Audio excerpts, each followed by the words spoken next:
आज ही डाउनलोड कीजिए।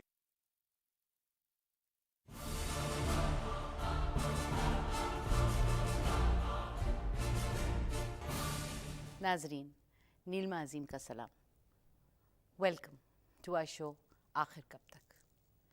बताइए, कितनी हैरत गुना बात है ये, कितनी खौफनाक बात है कि जिन बच्चों को हम पैदा करते हैं, उन्हें पाल पोस के बड़ा करते हैं और उनसे इतनी मोहब्बत करते हैं, उन्हीं की हम खुद जान ले लें। और वो बच्चे जो आपके साथ सिक्योर महसूस करते हैं, जिनको मालूम है कि अगर हम हमारे कदम लड़खड़ा जाएंगे तो ये कदम भागेंगे हमें संभालने के लिए, वही कदम एक दिन आपकी जान लेने के लिए आपके पीछे भागें, तो कैसा लगता होगा।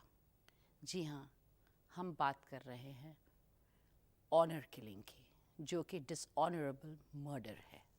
तो चलिए आज इस पे बातचीत करते हैं। बहुत ही संगीन मसला है ये। तो आइए, इस्तकबाल है आप लोगों का हमारे स्टूडियो में, हमारे प्रोग्राम में आखिर कब तक। हमारे साथ हमारे बहुत ही ख़ास मेहमान बैठे हुए हैं। लाइए मैं आपको इंट्रोड्यूस करती हूँ। और आज का मौजू जो है ऑनर किलिंग पे है। तो सबसे पहले मैं मिस शबनम हाशमी जी को आपसे इंट्रोड्यूस करना चाहूँगी, जो कि एक सोशल एक्टिविस्ट हैं। और साथ में मिस्टर डॉक्टर अनुराग शर्मा बैठे हुए हैं, जो एग्रीकल्चर एंड साइंस के कम्युनिकेटर हैं। और श्री नरेश सरोही, जो कि एक बार फिर सोशल एक्टिविस्ट हैं। तो आज मौजू हमारा जो है वो ऑनर किलिंग पे है, और हम चाहेंगे कि आप लोग इस पे रोशनी डालें। बहुत ही हार्ड हिटिंग सब्जेक्ट है, और इसके बारे में हम लोगों को बहुत खुल के और बड़ा ज़बरदस्त बातचीत करनी चाहिए। मैं चाहती हूँ कि आप लोग सब एक्टिवली पार्टिसिपेट करें। तो बताइए, कुछ रोशनी डालिए। शबनम जी, आप शुरू करिए। देखिए, पहले तो मेरा मानना है कि इसको ऑनर किलिंग कहना ही गलत है, डिसऑनरेबल, क्योंकि किलिंग कोई ऑनरेबल हो ही नहीं सकती। और दूसरी बात यह है कि ऑनर का जिस तरह से एक हमने फैसला कर लिया हमारे समाज ने कि अगर कोई नौजवान लड़की या लड़का अगर अपनी मर्जी से शादी करना चाहते हैं, और तो वो एक कोई बहुत बड़ा जो है वो डिसरिस्पेक्ट या डिसऑनर ख़ानदान को के लिए बात होती है। और इसीलिए पूरा जो माहौल है, पूरा जो समाज है, वो मिलके उनको, जब भी कोई नौजवान लड़का लड़की अपना फैसला करते हैं तो उनके पीछे एक पूरा माहौल खड़ा हो जाता है। और लगातार हम देख रहे हैं कि हिंदुस्तान के अलग अलग हिस्सों में, चाहे वो हरियाणा हो, यूपी हो, और बहुत सारी राजस्थान हो, वहाँ पे इस तरह की किलिंग्स जो हैं वो लगातार हो रही हैं। हालांकि अगर हम हिंदुस्तान के आइन को देखें या हिंदुस्तान के हम कानून को देखें तो 1958 में हमने स्पेशल मैरिज एक्ट बनाया था। जी जी। और खासतौर से पंचायत बैठा दी जाती है, और वही अपने गांव या अपने गांव के आसपास के गांव में डिसीजन लेके और मार देते हैं। जी, मैं ये कहना चाहती थी कि हमारे जो फोर फादर्स थे, जिन्होंने हिंदुस्तान की कल्पना की, उन्होंने 1958 में ये सोच लिया था कि इस मुल्क में अलग धर्म के, अलग जाति के, अलग लैंग्वेज के लोग रहते हैं और आपस में शादियां करेंगे। और स्पेशल मैरिज एक्ट 1958 में ही बना दिया था। जी जी जी। लेकिन आज तक वो सोच जो है वो हम बदल नहीं पाए। जी जी। और मेरा मानना है कि सबसे बड़ा मसला जो है वो उस सोच का है, उस सोच को बदलने का है। एक कहानी देखते हैं जो इसी से ताल्लुक़ रखती है।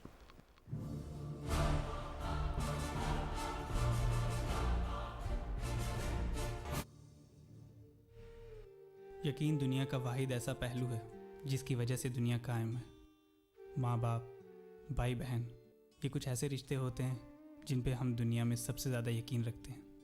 लेकिन जब वही हमारे हमदर्द हमारे कातिल बन जाएं, उस वक्त हमारे लिए हमारी दुनिया तो वैसे भी ख़त्म हो जाती है। ऑनर किलिंग का शिकार ख़वातीन सिर्फ हमारे मुल्क में ही नहीं बल्कि दुनिया भर में होती आ रही हैं। एक लड़की अगर किसी दूसरे मज़हब, फ़िरके, कबीले या ज़ात के लड़के से शादी या फिर वहाँ शादी करना चाहती है जहाँ उसके माँ बाप की मर्ज़ी नहीं, उस वक्त कई लोग गैरत के नाम पर, इज़्ज़त के नाम पर अपनी ही बच्चियों का कत्ल कर देते हैं। ना कानून और ना मज़हब इसकी इजाज़त देता है कि माँ बाप अपने बच्चों पर शादी के मामले में अपने फ़ैसले थोपें। ये किस तरह की रिवायत और किस कानून या किस मज़हब के पैरोकार हैं, किस झूठी इज़्ज़त और शान की बलि चढ़ाते हैं मासूमों के खून से। सोचिए, ये कब तक होता रहेगा?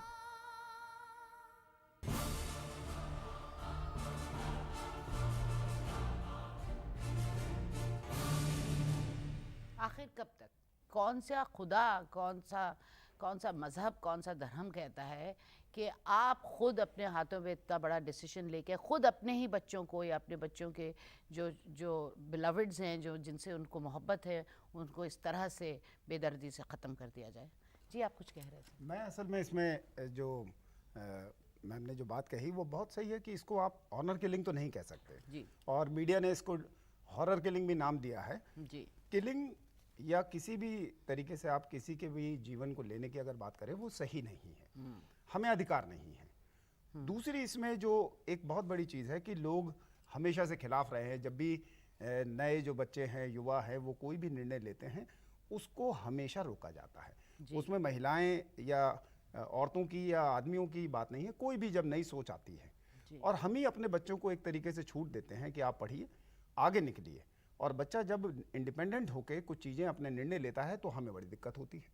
ये जो चीज़ें हैं ये समाज की समस्या आज से नहीं, हमेशा से हैं, आगे भी बनी हुई हैं और देशों में भी जो बहुत विकसित हो चुके हैं उन देशों में भी है। इसमें जब हम बात करते हैं कि सोच बदलने की ज़रूरत है और सोच जो है एक व्यक्ति के स्तर पे, एक आदमी के स्तर पे बदलने की ज़रूरत है, उसमें एजुकेशन का बहुत बड़ा रोल है। लेकिन उसके बावजूद भी हमने देखा कि बहुत एजुकेटेड लोग भी किस चीज़ को इज्जत कहते हैं वो मुझे समझ नहीं आई। गैरत, हाँ, इज्जत, ये जो इज्जत है, हर गैरत है, साल ये मुझे 5,000 लड़कियों मौतें से होती ज़्यादा हैं और, मौतें होती हैं। नीलिमा जी, मौतें इसमें- क्या होती हैं? कत्ल होते हाँ, हैं। कत्ल होते हैं। और इसमें एक चीज़ जो समझने की है कि जिस हम खाप को या हरियाणा के आसपास के मुद्दे को हम मीडिया में जो ज़्यादा छापते हैं वो सिर्फ 5% है जी जी जी, बिल्कुल। और इनसे बहुत ज़्यादा आबादी बड़े शहरों में है, पढ़े लिखे लोगों में है।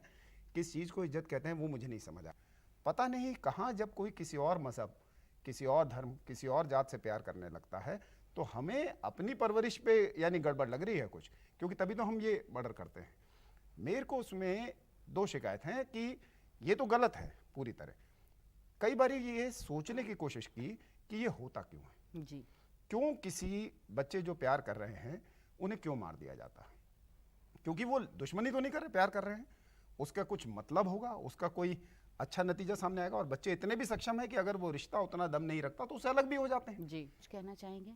देखिए, मेरा तो सीधा कहना है, मैं दोनों से इत्तेफाक रखते हुए कहता हूँ कि जो लोग हैं जो इस काम को अंजाम देते हैं वो किस दुनिया में जी रहे हैं।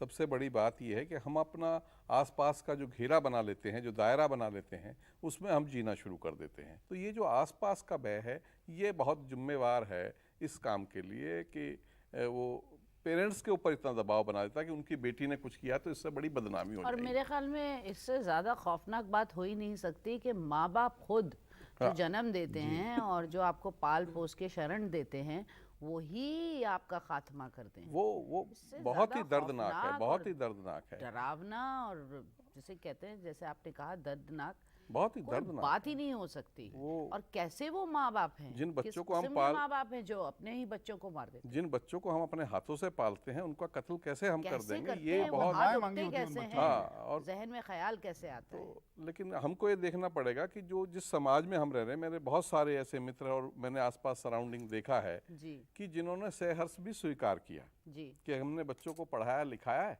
और अगर ये अपना डिसीजन कर रहे हैं, वो अच्छा और बुरा दोनों बताते हैं जी कि हमारे परिवार की पृष्ठभूमि कैसी है, सामने वाले की कैसी है, उसका लेवल कैसा है। वो बहुत जो मोटी मोटी बातें हैं वो बताते हैं कि भाई ये देखनी चाहिए, कहीं ऐसा ना हो कि आप मिसमैच हो जाए। कि जो मीडिया के माध्यम से खापों का जो जिक्र आता है बार बार कि खाप ने जो है ऑर्डर कर दिया और जी, जी, पंचायत जी। कर दी, जी जी मेरा बिल्कुल स्पष्ट मानना है कि खापों का रोल एकदम अलग है। जी जी जी खापों का इस चीज़ से कोई लेना देना नहीं है। खापों के नाम पे जो मीडिया के सामने उल जलूल लोग आके और इसमें तर्क देना शुरू करते हैं, वो मैं समझता हूँ कि ये बंद होना चाहिए। तो आपका कहने का मकसद ये है या मतलब ये है कि खापों की पंचायत इस तरह की हरकत नहीं करती? नहीं, खापों का रोल नहीं है। खाप की पूरी परंपरा है, 1500-1600 साल पुराने उनके हाँ, इतिहास उस हैं परंपरा में और वो बहुत कुछ है। सामाजिक रचना कैसे चले, उसका न्याय व्यवस्था कैसे हो, उसके लिए वो काम करती आई तो है। ऑनर किलिंग में उसका कोई हाथ नहीं रहा। उसका काम खापों का जो असली चौधरी हैं, जिनको आप जाने न जाने, लेकिन उनका कभी इस तरह का रोल नहीं रहा है ये सामाजिक मुद्दे हैं। अगर समाज में कोई किस तरह का काम हुआ है तो वो ये कह देते हैं कि ठीक है भाई, आप ये काम कर रहे हो, सगोत्रीय विवाह कर रहे हो, लेकिन तो खापों की पंचायत पे हमसे आपका वास्ता नहीं रहेगा। खापों की बस पंचायत पे काफी कुछ मतलब हाँ, जिक्र लेकिन हुआ है उसमें और कुछ जरूरत से ज्यादा मीडिया ने उसमें अपना रोल अदा किया है। तो वो कुछ तो फाउंडेशन होगा ना, हाँ, नो स्मोक विदाउट फायर। जो पूरा पेट्रियार्कल सेटअप है हमारा, जो पूरी पितृसत्ता समाज का जो एक पूरा जो रचना है हमारे समाज की, उसमें खापों की एक अहम भूमिका है। और वो भूमिका वही है जो उस पितृसत्तक समाज को और स्ट्रांग बनाती है। जी, सवाल यहाँ पे सिर्फ ऑनर किलिंग का नहीं है, बाकी भी, जैसा आप सिरोही साहब कह रहे हैं कि उनका तो बाकी न्याय व्यवस्था में वो फैसले करना, वो फैसले भी कोई फैसले ऐसे नहीं है जो कि इक्वालिटी के बेसिस पे फैसले हो रहे हो जी। या जो बराबरी की बेसिस पे फैसले हो रहे हो। वहाँ पे भी एक अपना पूरा का पूरा हायरार्की है और उसी हायरार्की के हिसाब से वो फैसले होते हैं। उस हायरार्की में औरत की कोई जगह नहीं है।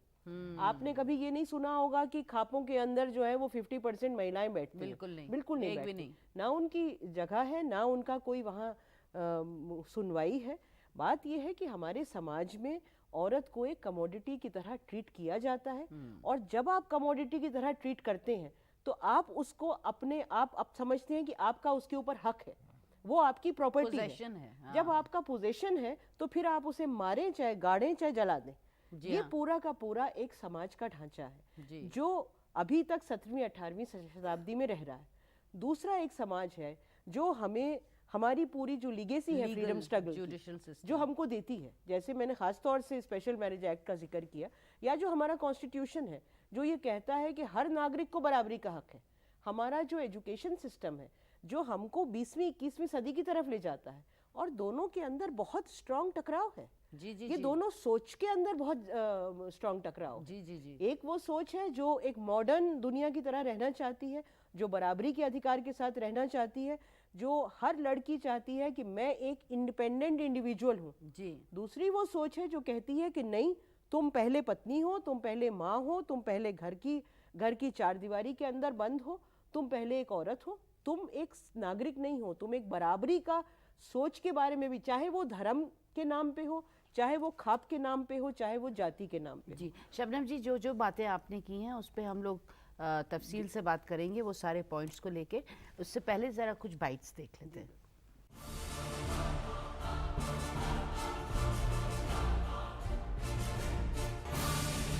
ये अमानुषिक कृत्य है जो इंसानियत में इसका कोई दर्जा नहीं है। सोसाइटी जिस तरह की हो तो उसी तरह चलता है ये समाज। जो हमारे ज़िंदगी का पार्टनर है वो हमसे ज़्यादा हमारे माँ बाप सोचते हैं कि हमारे लिए क्या बेहतर है। कोई लड़का लड़की शादी कर रहे हैं बिना घर की इजाज़त से, तो वो कभी एक्सेप्ट नहीं करेंगे, क्योंकि उनकी सोच जो है वो 90s की सोच है, वो शायद नहीं है आज की सोच। जो ऑनर किलिंग है ये आपराधिक कृत्य है, अमानुषिक कृत्य है, इंसानियत के विपरीत है, ये नहीं होना चाहिए। अगर कोई बालिग है और फिर उसे कोई नहीं रोक सकता, ना कानून ना लोग, जो भी है। समाज ने जो ब्याह की रस्म बनाई है वो इसीलिए बनाई कि जो भी संबंध बनते हैं वो अच्छे तरीके से और रस्मी तौर पर बनाया गया है। सोच बदलनी होगी पहले सबसे।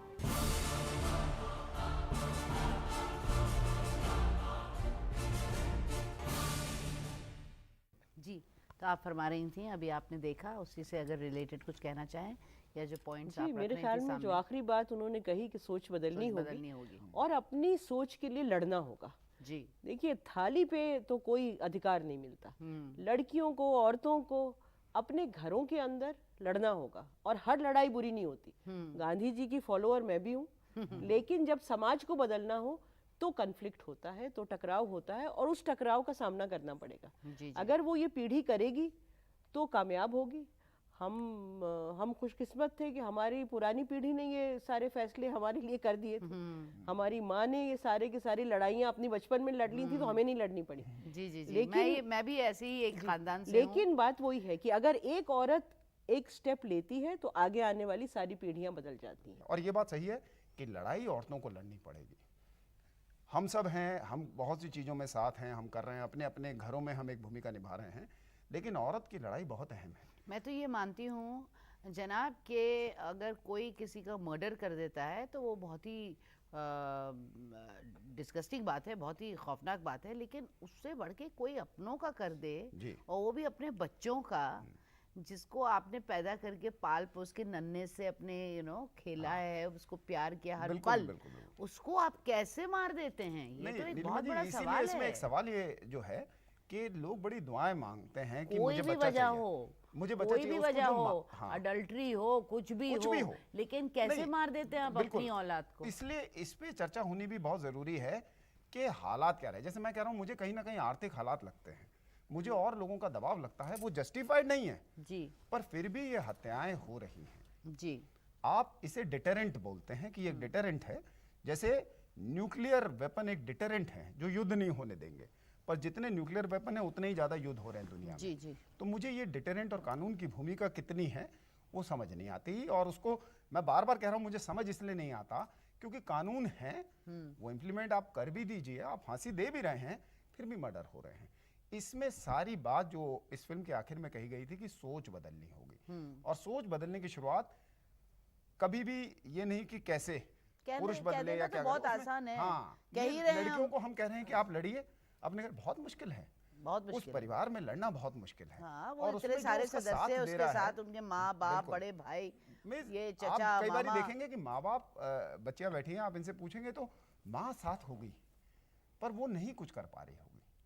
बहुत बारी ऐसा है कि माँ बाप दोनों साथ हैं, पर चाचा मामा इन सब के प्रेशर जी जी जी मैं जी, यही कह रहा हूँ कि ये जो रिश्ते हमारे को साथ लेके चलने के लिए थे, यही हमारे सबसे बड़े दुश्मन बने बैठे हैं। और चर्चा का मोड़ इस पे जाना जरूरी है कि हम सब इसका समाधान क्या सोचते हैं, सॉल्यूशन क्या सोचते solution हैं, क्या है? हमें क्या लगता है कि इससे कैसे हम निपट सकते हैं। जी जी मेरा कहना है कि इसमें जो कहना कि महिलाओं को लड़ना पड़ेगा, मैं समझता हूँ कि लड़कियों के बापों को लड़ना पड़ेगा कि वो अपनी बच्ची को ना मरने दें। जिस बच्ची को उन्होंने प्यार से कलेजे से लगा के पाला है, उनको ना मरने दें। ये मर्दों की लड़ाई है। लेकिन वो मर्द तो मार रहे हैं नहीं, लोग सोच बदलनी पड़ेगी, जो हम कह रहे हैं कि सोच बदलनी पड़ेगी। और मान लो मेरे साथ कोई घटना होती है, मेरे परिवार में होती है, मेरी बच्ची के साथ होती है, तो जो मेरे आसपास के लोग हैं उनसे तो मुझे ही झगड़ना है ना, मुझे ही लड़ना है कि नहीं मेरे घर का डिसीजन मैं करूँगा, मेरे बच्चों को मैंने पढ़ाया लिखाया है और ये आगे अपना रास्ता चुनते हैं, जीवन साथी चुनते हैं, तो इसका अधिकार तो मैं दूंगा, आप थोड़ी देंगे। देखिए, आप दिल्ली शहर में बैठ के आराम से स्टूडियो में ये बात कह सकते हैं, लेकिन अगर हम पिछड़ी हुई जगहों में जाएं और देखें कि वो किस तरह की सोच है और किस तरह की ज़िंदगी गुजार रहे हैं, और उनके अराउंड सिर्फ उनकी फैमिली नहीं, एक पंचायत भी है और एक पूरा गांव है और गांव से जुड़े और गांव हैं, तो बड़ा मुश्किल हो जाता है एक बाप के लिए भी खड़ा हो जाना। मुश्किल है, लेकिन इस तरीके की पहल हुई इमोशनली, है। जज्बाती तौर पे तो मेरे ख्याल में हर चीज़ सेकेंडरी हो जाती है। बिल्कुल। अपने बच्चे को बचाना जो है वो सबसे पहली चीज़ होनी चाहिए, लेकिन ऐसा होता नहीं है। बहुत मामलों में देखा है कि पेरेंट्स जो है गांव छोड़ के शहर आ जाते हैं अपने बच्चों को लेकर। मेरा कहना कि जो हमें समाज को बदलना पड़ेगा और पुरुषों का इसमें रोल बड़ा है, पुरुषों को आगे आना पड़ेगा कि वो अपनी बच्चियों को बचाएं और कैसे, और इसमें अवेयरनेस का बहुत बड़ा रोल है। जहाँ जहाँ समाज में शिक्षा गई है या अवेयरनेस आई है, तो मैं सोचता हूँ कि माँ बाप सहजता से वो डिसीजन ले रहे हैं। बिल्कुल। लेकिन जहाँ जहाँ जितना इंटीरियर में जाओगे वहाँ इस तरह की दिक्कतें ज़्यादा हैं। शहरों में भी हैं जो लोग जुड़े हुए हैं, जिनके तार, वो शहरों में भी दिक्कतें होती हैं, लेकिन जहाँ शिक्षा आ गई है, वातावरण बदल गया है, हम पढ़े लिखे समाज में रह रहे हैं, तो वहाँ स्वीकार करना आसान हो जाता है। तो इस सोच को आगे, इस सोच को हमें आगे तक ले जाना है। इस रोशनी को जो छोटी जगह है तक पीछे तक ले जाना है, जहाँ इस तरह के अत्याचार हो रहे हैं, उन लोगों के बीच में जाके काम करने की जरूरत है। जी हाँ, एजुकेशन की रोशनी पहुँचनी चाहिए, और मेरे ख्याल में हम जैसे लोग जो हैं उनको थोड़ी सी तकलीफ़ उठा के कभी कभार गाँव में भी चले जाना चाहिए बातचीत करने के लिए। हो सकता है शुरू में काफ़ी डिफेंस एटीट्यूड आपको मतलब फेस करना पड़े, लेकिन आहिस्ता आहिस्ता आहिस्ता आहिस्ता जो है, 1 फिर 2 फिर 10, आहिस्ता आहिस्ता बातें बदलती हैं। नीलिमा जी, मेरा काम जो है ज़्यादातर गाँव की तरफ का है। सिरोही जी भी गाँव से जुड़े हैं जी। मैं मानता हूँ कि कुछ सामाजिक दिक्कतें वहाँ ज़रूर हैं, लोग कदम भी उठाते हैं, लेकिन बहुत दबाव है जी।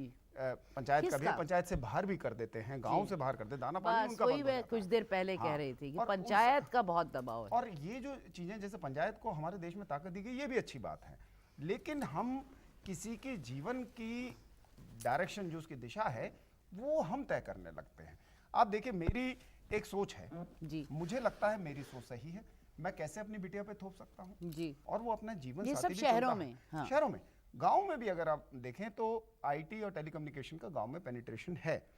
हम जो शिक्षा की बात कर रहे हैं, शिक्षा बहुत अहम है, लेकिन हमें दो चीज़ें इसमें समझनी होंगी कि हमें लोगों को साक्षर करना है, लिटरेट करना है या एजुकेट करना है। लेकिन आप ये देखिए कि जब अवेयरनेस हो रही है, इतना एक्सपोजर है, यहाँ तक कि गांव में भी टेलीविजन्स हैं और लोग देख रहे हैं और देख रहे हैं दुनिया कहाँ से कहाँ तक जी। पहुँच रही है, तो वो तो नेचुरली इश्क करेंगे, प्यार करेंगे, मोहब्बत करेंगे और चाहेंगे कि उनको भी वो फ्रीडम, वो राइट्स मिलें।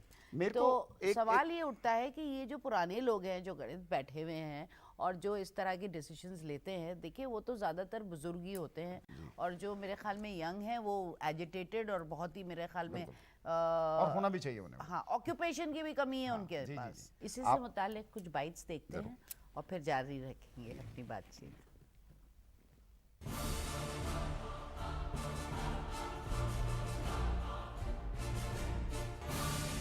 ऑनर किलिंग एक लड़की की हो या एक लड़के की, it is not justified at all.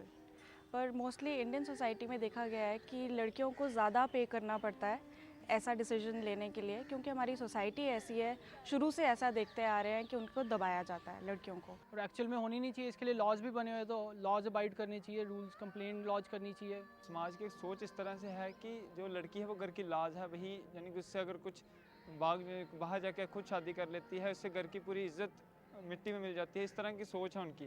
पुरानी थिंकिंग है जिसकी वजह से ऑनर किलिंग हो रही है। सबसे बड़ी गलती उस एरिया की बैकवर्डनेस की है, दूसरी गलती उस जगह की गवर्नमेंट की है। जो हमारी गवर्नमेंट है वो प्रॉपर स्टेप्स नहीं ले रही। इसके लिए बहुत स्ट्रिक्ट लॉज बनने चाहिए। पंचायत ने जो ये लॉ निकाला है ये गलत है। ये जो पंचायतों का मसला है, इससे निजात किस तरह से गवर्नमेंट दे सकती है और क्या ऐसा कुछ हो सकता है कि बिल्कुल जहां आपका तबका है, जहां आपको बंद किया जा रहा है घेर के, कहीं काल कोठरी में बंद करके मार दिया जा रहा है, कहीं आसपास गवर्नमेंट के कुछ इस तरह के ऑर्गेनाइजेशंस, एनजीओज वगैरह हों जहां पे कम वक्त में, एक कम फासले में जो है इंसान जो है अपना बचाव कर सके। जो उस फैसले को बढ़ावा दे रहे हैं या उस तरह के काम में शामिल हैं जी। या मूक सहमति दे रहे हैं वहाँ बैठ के कि ठीक है बच्चा मारते मार दो, ठीक है, तो उन सबको इस कानून के दायरे में लाना तो करप्शन भी होगा ना। हाँ, देखिए अभी सुप्रीम कोर्ट के ऑर्डर के हिसाब से करप्शन के बगैर, सबके मिली भगत के बगैर तो ये सब हो ही नहीं सकता और फिर उसको दबा दिया जाए, छुपा दिया जाए। अभी सुप्रीम कोर्ट ने ऑर्डर किया था कि हर स्टेट के लेवल पे, हर डिस्ट्रिक्ट के अंदर इनफैक्ट एक होम होना चाहिए, जो बनाना अब कंपलसरी है। ऐसे कपल्स के लिए अगर वो शादी करते हैं और उनको भागना पड़ता है या उनको कहीं गांव में नहीं रह पाते, तो उनको स्टेट होम के अंदर प्रोटेक्शन दिया जाए। मेरे हिसाब से कानून एक बहुत बड़ा रोल अदा करता है। अगर ये इम्प्लीमेंटेशन हो सकता है और हर जगह ये इस तरह के होम्स बन सकते हैं, तो कम से कम जो इनिशियल पीरियड है उसमें अगर उनको प्रोटेक्शन मिल जाता है तो फिर आगे फिर वो अपनी फाइट जो है वो कर सकते हैं। अच्छा, मुझे ये बताइए कि हम लोगों ने काफ़ी देर तक गुफ्तगू की है, कोई सवाल कोई करना चाहेगा? मैम, जिस तरह से कानून में ये बना हुआ है कि एक बालिग होने के बाद शादी कर सकते हैं अपनी मर्जी से, तो और शादी हो भी जाती है, वही कास्ट का सिस्टम है या फिर बिरादरी का सिस्टम है।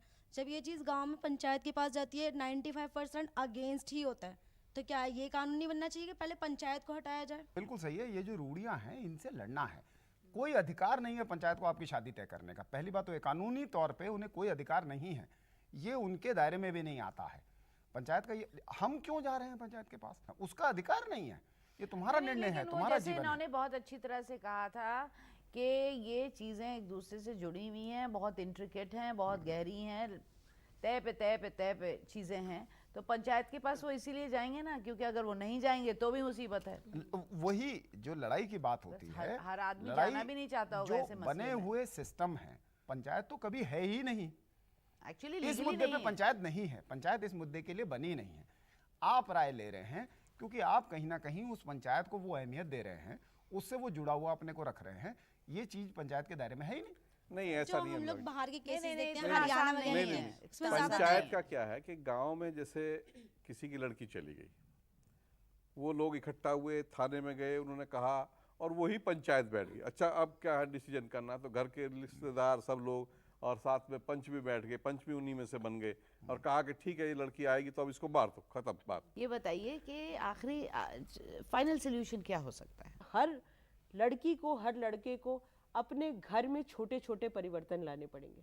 बड़ा परिवर्तन छोटे परिवर्तनों के बाद आता है। आपको अपने फैसले खुद करने पड़ेंगे। आपको अगर झगड़ा हो रहा है तो उस झगड़े को करना पड़ेगा। वो समाज का डर और शर्म और ये उस सब से उठ के लड़ना पड़ेगा। हाँ, मिरेकल्स नहीं है, कोई फिक्स थोड़ी ना है सब।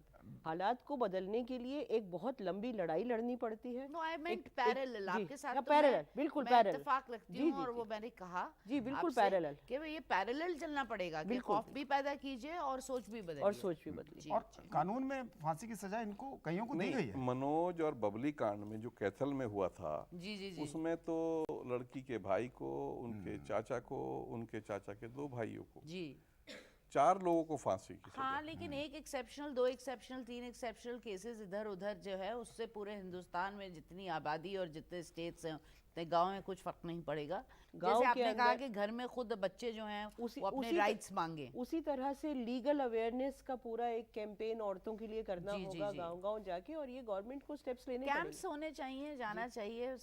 और हर डिस्ट्रिक्ट के लेवल पे एक विमेन लीगल ऑफिसर होनी चाहिए जी, जिसको आप अगर कोई भी लड़की लड़का अगर चाहे और तो उसको हेल्प की जरूरत हो, सोशल वर्क ऑफिसर्स, इस तरह के लोग अवेलेबल होने चाहिए डिस्ट्रिक्ट लेवल पे, जिनको कंसल्ट कर सकें बच्चे, जिनको जा सकें, जिनसे मदद ले सकें। Correct. Thank you so much, बहुत अच्छा लगा आपसे बातचीत करके।